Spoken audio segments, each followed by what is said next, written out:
Hello, I'm Nancy Edick, Dean of the College of Education, Health, and Human Sciences, and it is my privilege to host our annual and the first ever virtual Hollie Bethel Distinguished Alumni event. It's our 32nd year of honoring alumni at this event, and we're pleased you're able to tune in today. In a normal year, we would gather for a luncheon at UNO's beautiful campus event venue, the Thompson Center. We'd take photos in front of the flowering trees on the patio and mingle and dine with friends and colleagues. But this year, we're having more intimate celebrations. And hopefully today, you're having a watch party with a small group of friends and family, either in person or by Zoom. During this event, we will recognize 5 alumni, each of whom have demonstrated excellence in their chosen career path and bring credit to our college with their achievements. At the conclusion of this event, we will have honored over 200 alumni throughout the 32 years of this event. The impact of these extraordinary individuals is impressive, and this is reinforced as you review the names of past recipients who are listed in the program. We've honored research scientists, public school educators, athletes, superintendents, therapists, and more. Many of these alumni are up-and-coming professionals, but just as many have long and distinguished careers in the field of education, health, and science. We will learn more about our recipients shortly during the awards presentation, but first I would like to recognize several members of our college leadership team, our academic chairs and directors. First, I would like to introduce the academic units housed in Roskins Hall. Dr. Kathy Danielson is chair of the Teacher Education Department. Our largest academic unit, Teacher Education prepares aspiring educators who are passionate about teaching to succeed and thrive in their own classrooms. 2 out of 3 educators in the Omaha metropolitan area hold a degree from this department. Next is Dr. Beth Leader-Jansen. She's chair of the Department of Special Education and Communication Disorders. Special Education and Communication Disorders prepares practitioners and educators dedicated to those with special needs, and it includes degrees in special education, speech-language pathology, and the only sign language interpreting program in the state of Nebraska. Dr. David Carter is the interim chair of the Department of Counseling. This department provides high-quality academic and clinical preparation leading to eligibility for licensure and certification as professional counselors, as well as aspiring school counselors and those interested in careers in higher education. Dr. Kay Kaiser is the chair of the Department of Educational Leadership. A commitment to equity and social justice have shaped this department and its alumni for over 30 years. The first doctoral program on UNO's campus, Educational Leadership has cultivated leaders from the field of education as well as the private and nonprofit sectors. Next is the School of Health and Kinesiology, also known as H&K and housed in the H&K building. This unit is led by Director Dr. Jason Coleman. Students in the School of H&K explored a wide variety of disciplines dedicated to improving quality of life. Areas of study include kinesiology, athletic training, public health and health behavior, physical activity and health promotion, and physical education. Finally, our 6th and newest academic unit, housed in the world-renowned Biomechanics Research Building, is the Department of Biomechanics. This unit is led by Department Founder and Assistant Dean, Dr. Nick Sturgio, and Department Chair, Dr. Alexei Kaminsky, who recently joined us from UNMC. The unit is supported by Assistant Director Jeffrey Kipis. Officially formed in 2016, Biomechanics is a young and innovative unit of early career researchers and promising students, and as the biomechanics graduates settle into their careers, we look forward to recognizing them as distinguished alumni in the future. I also want to thank my leadership team, Paul Barnes, the Associate Dean, and Chris Swain, Assistant Dean. You helped make all of these things possible, and I'm really grateful for your shared leadership. You know, I'm so inspired by this team and so proud of our faculty and staff, especially as our campus and community have persevered through a year of tremendous challenges. With the incredible advances in the development of vaccines, we're finding a renewed sense of calm, a faith in science, and witnessing the strength and resilience of our country. We can now see a promising horizon where we can help shape the new normal, and we're planning on a safe and healthy return to campus this August. This past year was a productive and innovative time for the UNO community. As an institution this fall, UNO enjoyed the largest student body in nearly 30 years and the highest year-over-year overall retention rate in the university's history. As part of UNO's strategic planning, the Big Ideas process is moving forward, and Big Ideas are areas of campus strength and identified opportunities to enhance scholarly research and creative activities to help UNO achieve its vision to be a premier metropolitan public research university. The College of Education, Health, and Human Sciences faculty, staff, and administrators are involved with 3 of the 6 themes: the Samuel Bach Institute, the STEM Trail Center, and biomechanical rehabilitation and manufacturing. We, as a college, also enjoyed many successes and groundbreaking advances. Our biggest highlight was a name change from the College of Education, or COE, to the College of Education, Health, and Human Sciences, or CEHHS. That happened in August of 2020. And our new identity honors the college's proud history of teacher education. It reflects on our current impacts in the biomechanics, health, and kinesiology fields, and it sets our sights on a future dedicated to enriching the whole human experience. The American Association of Colleges for Teacher Education selected UNO's Department of Special Education and Communication Disorders as one of only 11 programs nationwide to help lead the development and implementation of improved special education teacher recruitment and retention, including shortages and a lack of diversity in the field. The Teacher Education Department was the recipient of the 2020 University-wide Departmental Teaching Award from NU President Ted Carter. The Teacher Education's Accelerated Master's Degree Program, the Cadre Project, received national recognition from the Council of the Great City Schools for promoting public school teacher quality. The Midland Sexual Health Research Collaborative launched HuSpring, a leadership program tailored to LGBTQ early career professionals, and the first HuSpring cohort graduated in October. The Biomechanics Research Building's $11.6 million privately funded expansion was completed, bringing new research and learning space to UNO's campus, including a pitching lab and an on-site prosthetics and orthotics company. Biomechanics researchers received over $18 million from the National Institutes of Health, including a Centers of Biomedical Research Excellence grant, 4 R01 grants, and an R15 grant. Finally, our public health and kinesiology students responded to the pandemic while receiving hands-on health career experience by assisting with campus COVID testing and contact tracing. And now, it is my pleasure to recognize the distinguished alumni from 5 of our academic units and present them with their awards. Your program provides highlights of their professional journeys, but we want you to get to know each of them on a more personal level. Our first honor is the Distinguished Service Award. This award is given to alumni who have achieved a high degree of success and recognition for their work and is recognized regionally and nationally for their achievement. The first recipient of a Distinguished Service Award is Dr. Jeffrey Coor. Jeff is in his 11th year as Director of Public Health for Mesa County, Colorado, based in Grand Junction. Jeff is a first-generation college graduate, and he earned both his bachelor's and master's degrees in community health education from UNO and went on to earn his PhD in educational psychology from UNL. Prior to moving to Colorado, Jeff was the executive director for Three Rivers Public Health Department in eastern Nebraska. As Three Rivers founding director, Jeff helped build the agency from the ground up as one of 16 new local public health agencies established using funds from the Nebraska's Tobacco Settlement Annuity.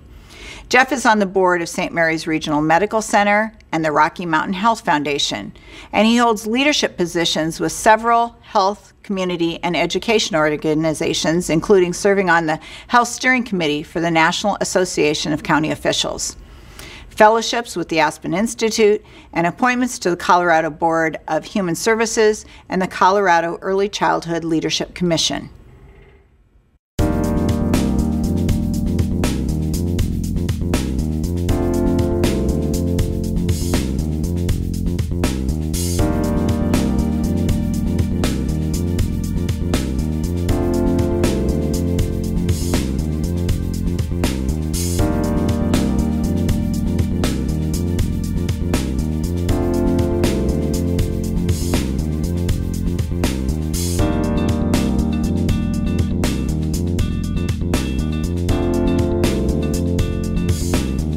I'm the Director of Public Health for Mesa County, Colorado.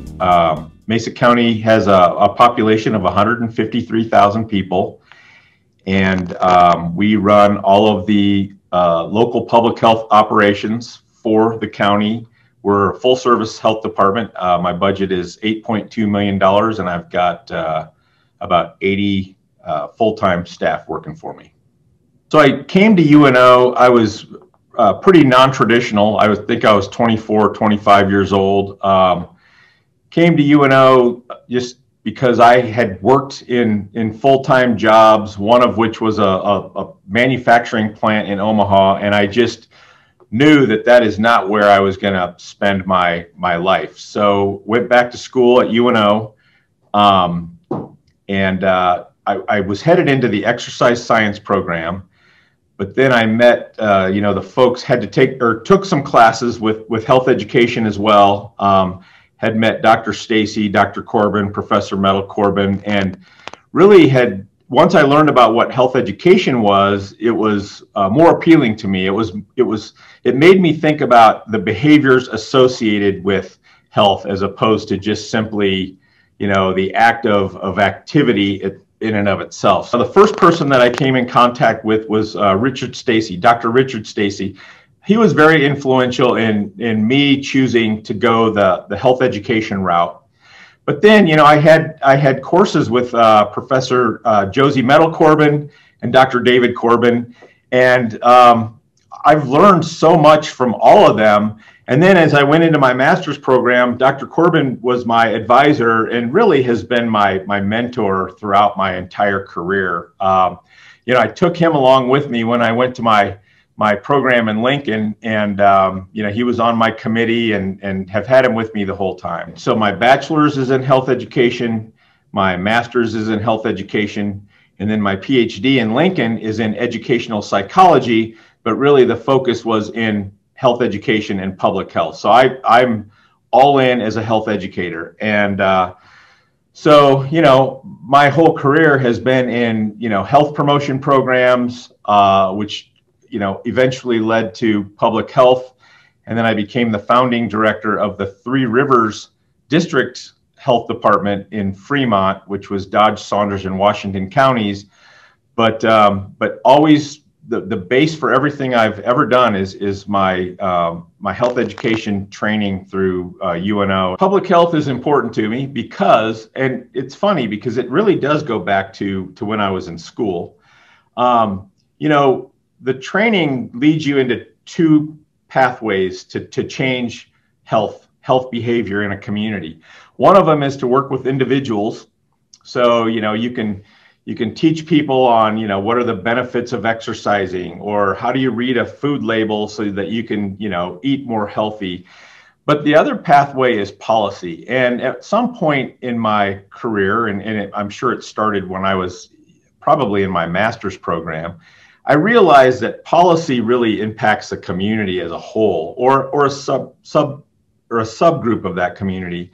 And so that was what was so great in public health, because so much of it is about the community and the various policies that can impact that community. I could think of no better place to be honored than the University of Nebraska at Omaha, simply because that's where I spent so much time. I went to school there, but I also worked there for many years as in the student health center.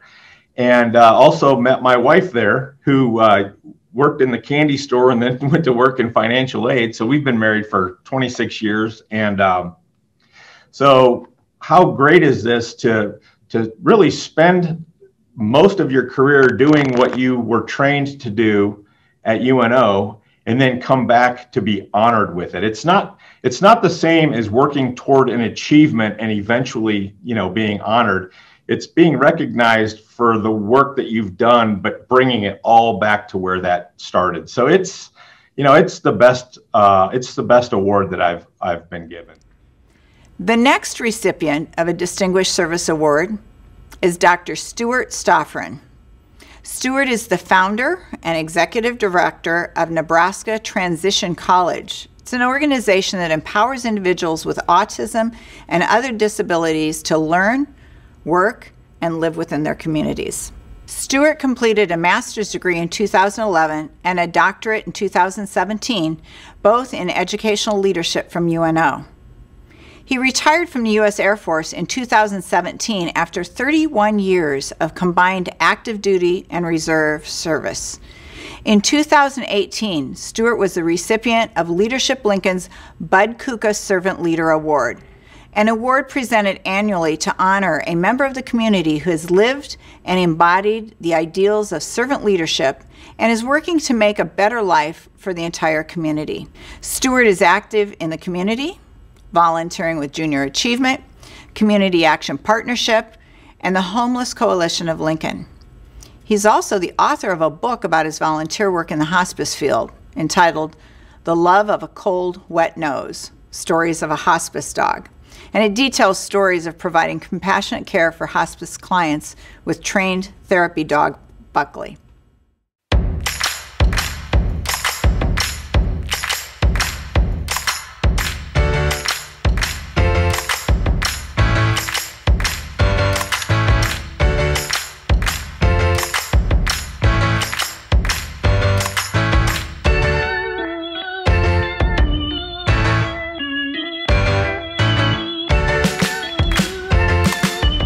I'm Dr. Stuart Stafford, and I'm the Executive Director of Nebraska Transition College. So Nebraska Transition College was born out of a simple conversation I had with my cousin, and it kind of married up with the research I was doing for my dissertation. She has a child named Kyle, and he was born in Russia, and he has fetal alcohol syndrome. And what it looks like to Kyle, it looks like autism. He struggles with social situations and that sort of thing. He drives, he's got a job, but initiating and nurturing conversation is very tough for him. And through tears, she said, I don't know what I'm going to do with Kyle when I die. And to me, that really hit me hard. I was about 1.5 years into my dissertation studies, and I was working on something completely different. But when I heard that from my cousin, it struck me like, well, there's got to be something for Kyle. Let's take a look. And that started a long road of research for me to find out, well, what's out there for Kyle? For Kyle is a kid with intellectual disability who's high functioning or has fewer needs, support needs. And for him, when he graduates high school, that's what's supposed to be a time of celebration is a time of mourning, because he's not like his neurotypical peers. And society is normed to the neurotypical. I learned that there just isn't a lot out there for Kyle and kids like him, and that's a lot of young adults who are graduating with intellectual disabilities who don't have the same choices that neurotypical peers do. Nebraska Transition College is that research born into a comprehensive curriculum now. It's a 3-year comprehensive curriculum for individuals with intellectual disabilities who would be considered high functioning or have fewer support needs. And the entire purpose of NTC is for our students to go through the curriculum, and then when they graduate into independence. So they will have the skills at that point to live independently in a community of their choice. So we design our curriculum in 6 different curricular streams, and each one of those streams has about 5 or 6 classes. These streams have themes like social relationships, residential living, wellness, pre-vocational, vocational, civic responsibility, and under each one of those are 5 to 6 classes. Our students progress through that curriculum. The design, the vision is for our students to progress through about 2/3 of that curriculum, at which time they would be eligible to move into an apartment that we help them find. through either the housing authority or credible landlords. And then they live within those residential settings for 12 to 18 months. And it's a flow-through design. You don't grow in comfort. None of us do. It's nice to be comfortable, but we don't learn anything when we're just enjoying things and never being challenged.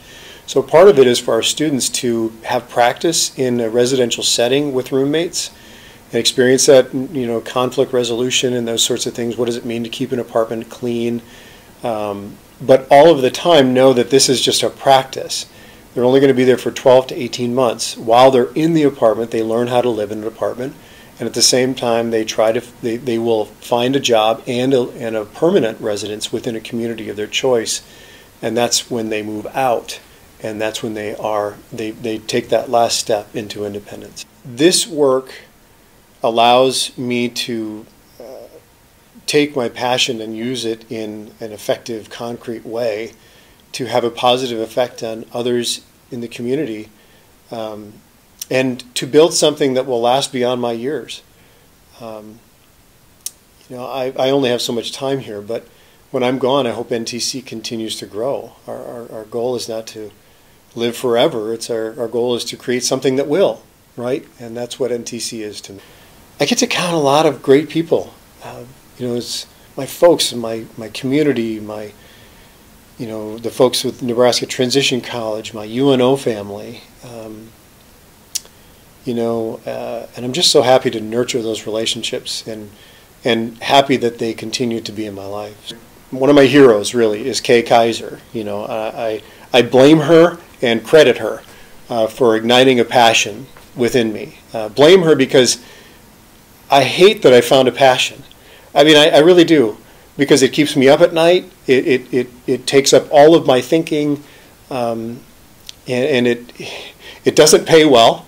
It hasn't, and it never will, I don't think, and that's fine. That's where the blame goes for Kay, but then the credit goes to, we're making this world a better place. And I get to use the research that I did through my dissertation, and it's not just put up on a shelf and 5 people read it and no one else ever reads it.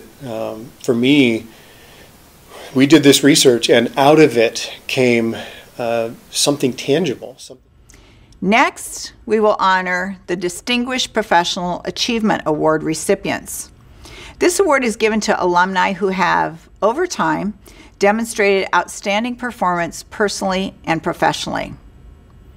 The first recipient of a Distinguished Professional Achievement Award is Janice Fleigle.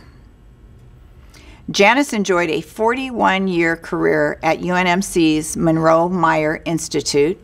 When she retired in 2019, Janice was Clinical Associate Professor and Director of the MMI Occupational Therapy Department. Janice received an MA in Special Education from UNO, and she was one of Nebraska's very first board-certified pediatric occupational therapy clinical specialists. Throughout her entire career, Janice was an advocate for educationally related occupational therapy services. And early in her career, she worked with special education qualified children in districts across the Omaha area. And for the last 13 years of her career, she coordinated a contract to provide educationally related occupational therapy and physical therapy services to students in the Omaha public schools. In 2017, Janice established an innovative and intensive year-long American Occupational Therapy Association Pediatric Occupational Therapy Fellowship at MMI, and it combined mentored experiences in provision of school-based services and an opportunity to work with hospital-based therapists at Children's Hospital and Medical Center.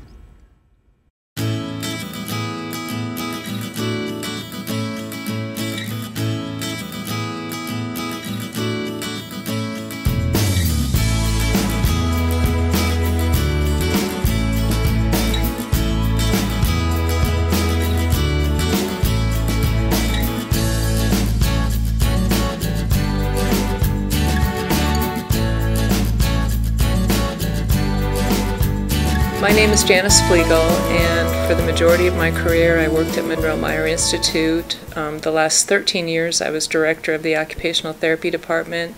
I worked as a pediatric occupational therapist throughout my career, most of that time working in the schools with teachers, special education verified students, doing what we could to support their ability to learn in the natural education environment. I went into occupational therapy because I was interested in disability and what professionals could do to support disability and improve function.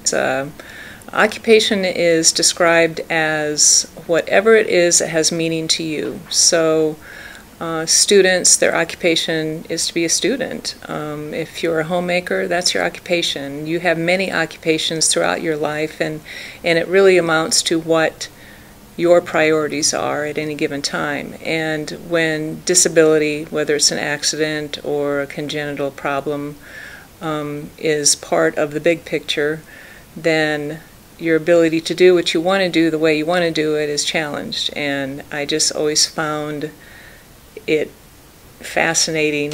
First of all, the disability itself is interesting to me, and learning about what aspects of the disability could be changed and what aspects needed to be supported. And then the medical pieces are interesting to me, but how you could make your understanding of medical issues improve the way that, or I guess facilitate the way that the layperson or professionals who have a very different kind of background understand and support the individual with disability. When I first entered the field of occupational therapy, the federal law was just beginning to make it clear to educational communities that they needed to support individuals with disabilities. So I don't know, did I luck out? I kind of lucked out, I think. I got in on the ground floor. You know, the educational world or schools, communities were trying to understand disabilities because they were now being required to support them in the educational environment. And I got to be part of that growth and helping that understanding grow, and I watched school districts get to the point where they could hire their own therapists, and you know, it's just been an interesting ride. Really, the second year after I graduated from college, I started graduate work here at UNO, and I just felt very fortunate because I had the opportunity to do that as an employee of the university. And special education was of interest to me because honestly, if I wasn't a pediatric OT, I would probably be a special education teacher. So I pursued special education as a way to expand my understanding of disability and make sure that I understood where the other disciplines that I was working with, where they came from.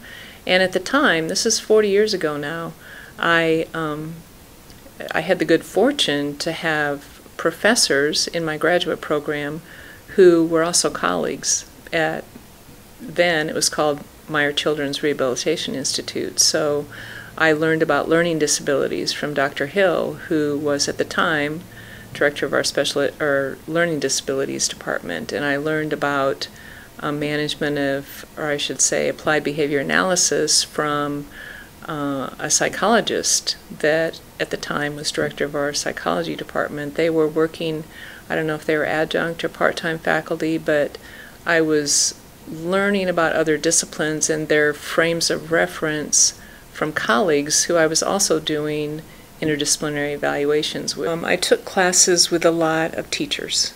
You know, there were teachers working on their master's degree who were in the program at the same time, and getting to know those teachers, whether or not I ran into them in the as part of my job, those casual conversations that you have as cohorts in a classroom were very valuable to me. You know, their insights about students that pose challenges to them and just the discussions that we had, I felt like it added value. The next recipient of a Distinguished Professional Achievement Award is Doug Hauserman. Doug Hauserman began his professional life as a band director, and he's currently a middle school counselor at Westside Community Schools. Doug is also the executive director of the Nebraska School Counselors Association. Doug received his Master's of Science in Counseling with a concentration in school counseling from UNO in 2004. Doug's greatest professional passion is advocating for the school counseling profession and advancing the profession within the education community in Nebraska and on the national stage.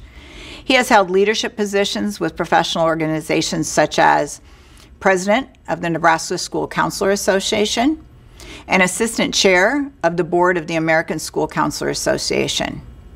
He served on the American School Counselor Association Board of Directors from 2011 to 2016, giving him a platform to advocate for students' academic career and social, emotional development and success in the halls of Congress, in the White House, and across the country.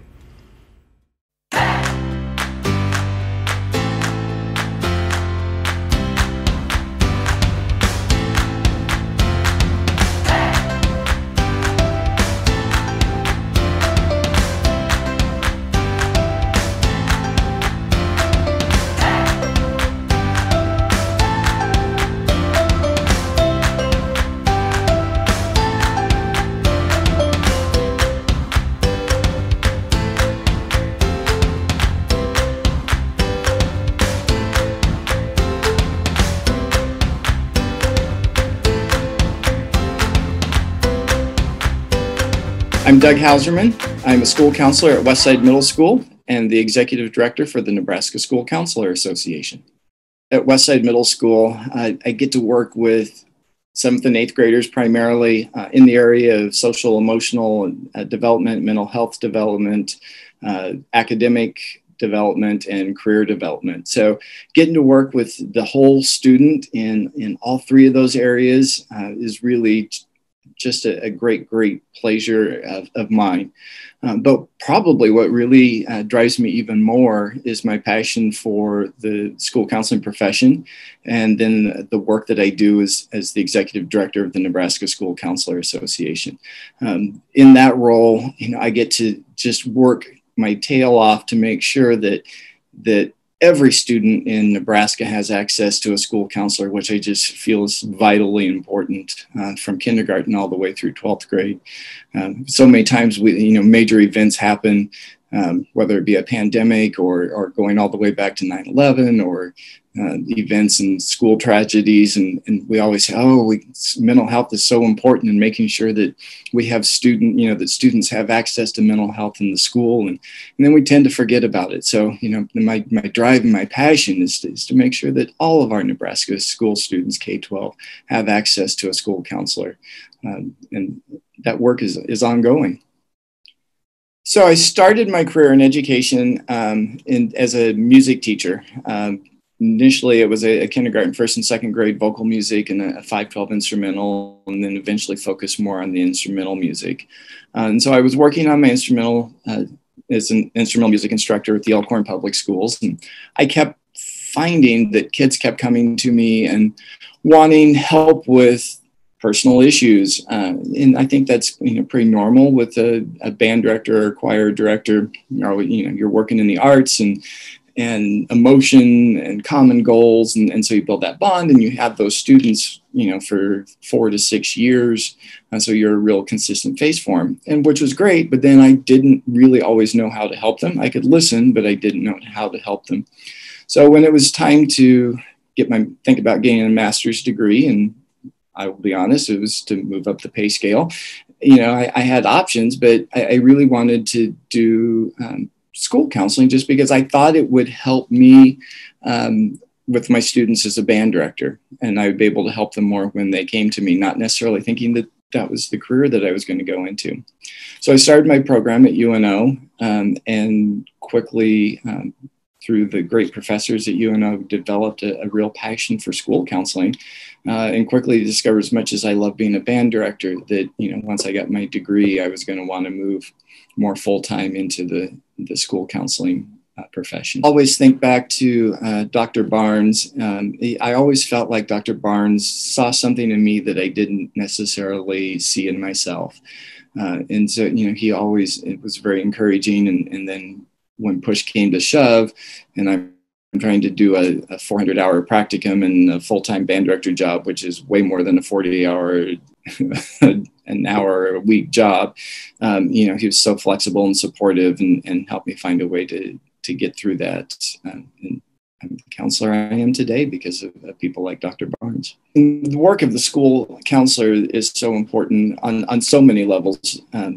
We know that there are increasing mental health needs in students, not just because of the pandemic, but even before the pandemic, and making sure those needs of students are met.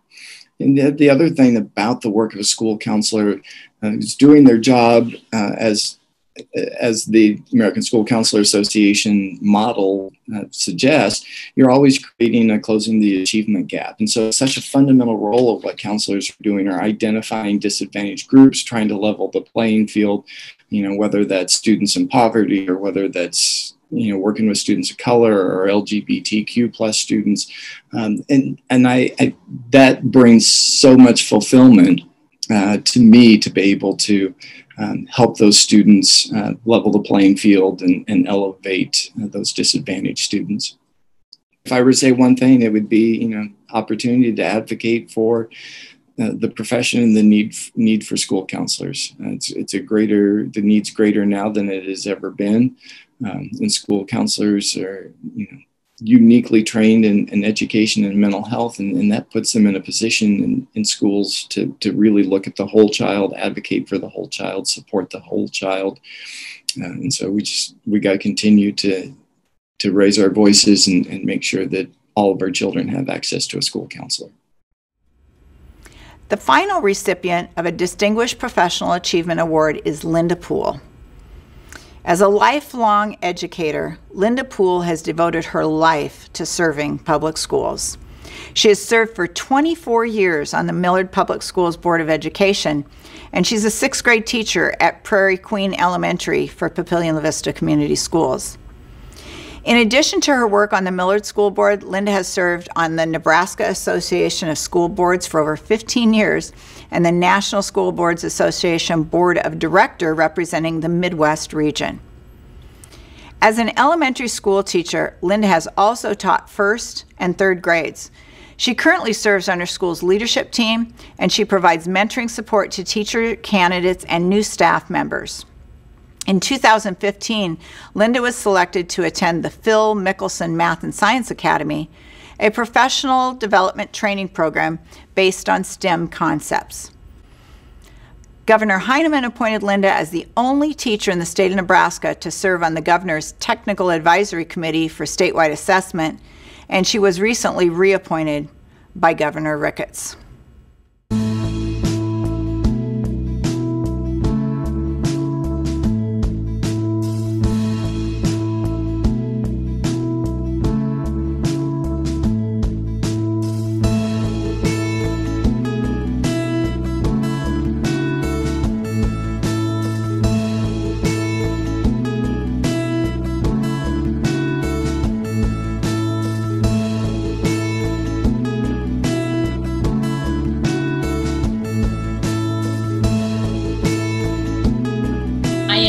Grade teacher in the Papillion La Vista Community School District. I currently am teaching 6th grade at Prairie Queen Elementary School. I truly believe that education is the foundation for all of the jobs out there in the world.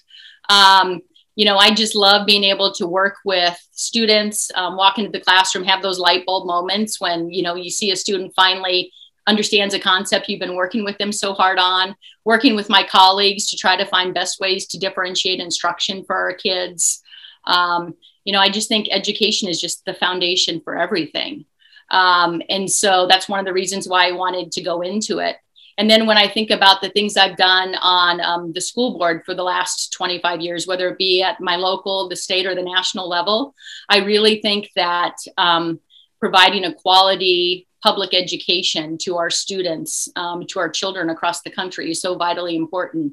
And I went into the school board arena because my community, the Millard community, has always given me so much, and that I just wanted to give back something to the community, of a community that had given me so much and that has supported me my entire life. And so that's why I continue to run on the board, and I enjoy what I do, and I enjoy working on behalf of our community. And it's just a pleasure to be able to do that. Probably my biggest influences in terms of wanting to go into education came probably from my family. My mom and my sister, my older sister, were both educators. My mom is probably one of the strongest women that I've ever known. My dad has served a lifelong service in the Air Force. And so my mom was forced to, I shouldn't say forced, but she raised the kids while also teaching, while my dad was out on different deployments and things. And she was somebody that I always looked up to. She is a very personable person. Family is always first at heart. She's very big in relationship building. And it was just her love for education, along with my older sister, who has also been a really big role model for me, both inspired me to become a teacher. And also my sister was also an athlete, and I always wanted to follow in her shoes, which I did as well. So I would say my mom and my sister were really big influences for me, but I was also very fortunate to have gone to school in the Millard Public Schools. And I was just blessed with amazing teachers in Millard. Many of them I'm still in contact with today, whether it be my classroom teachers or whether it be my coaches that I've had along the way, but they've all played an instrumental role in me deciding to go into the education field. When I got the email saying that I had been selected, I was totally honored. I was humbled. I know UNO is known worldwide or nationwide for their educational program, Education College. And I know some of the people that have been inducted into this. Dr. Martha Bruckner, who was an assistant superintendent for Millard for a long time, who's somebody, when I first started serving on the school board, she guided me as a board member so much. And I know she's one of the past recipients.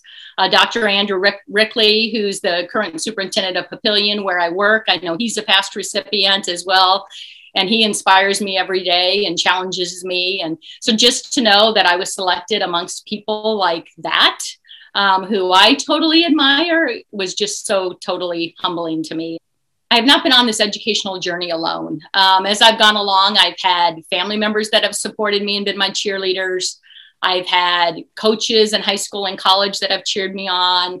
And most recently, as in my adult stages now of life, I have a lot of colleagues. I have a lot of my building administrator, Mrs. Lowndes, this year has been, or over the past few years, has been just amazing in helping me to become the best that I can be. So even though I've now left UNO and I'm no longer going to classes there, I feel like there's been people all along my educational journey that have made an impact. It's people in Millard, Dr. Sutphin, the superintendent of Millard, who challenges me every day or every week at our meetings, and some of his cabinet members, as well as being, part of the Papillion system. There's great leaders in both of the systems that I work for. And it's just an honor to be able to learn from everybody around me. And I just take a little piece of each one of them and say, hey, I really like that, or hey, I really like this. And that's what's kind of molded me to be the person and the educator that I am today. And today, we have honored 5 of our outstanding alumni. Alumni, I hope you know how honored we are to have you representing the college and UNO in all your accomplishments. This event is a way for us to celebrate and show our pride. It's also a reminder of our college vision, delivering world-class programs that develop professionals who are dedicated practitioners, reflective scholars, and responsible citizens, all transforming the quality of life locally, nationally, and globally. I would say we are succeeding in this vision. And please keep up with CEHHS on our social channels. Our honorees recently received a box of goodies in the mail, and we will post photos of their unboxing and their celebration in the next few days. We thank you for helping us honor our recipients by tuning into our virtual event, and we can't wait to see you in person.